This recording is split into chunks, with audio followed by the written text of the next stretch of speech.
Qarindoshlar bundan bir necha kun oldin bir video qo'ygandim familiya masalasi bo'yicha. Bizga yordam tariqasida Abror Muxtorali mana shuni yechimini topib berdilar o'rtoqlar. Eshitinglar.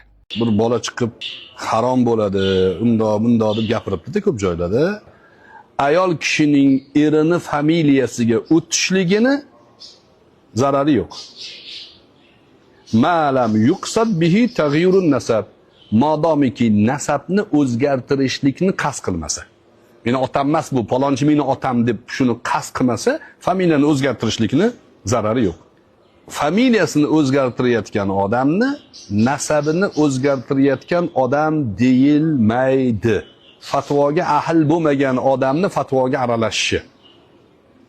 Fatvoga ahl bo'lmagan odamlar shunaqa bo'ladi. Vaziyatni tushunmaydi. Maqsadi qarshidagi turgan odamlarni iztirobga solish. Qancha ming odamlar familiyasini o'zgartirgan. Endi qanchadan qancha odam bu videodan keyin vahimaga tushib qoluvdi-da, biz mana yechimini topdik. Chiroyli javob bo'ldi.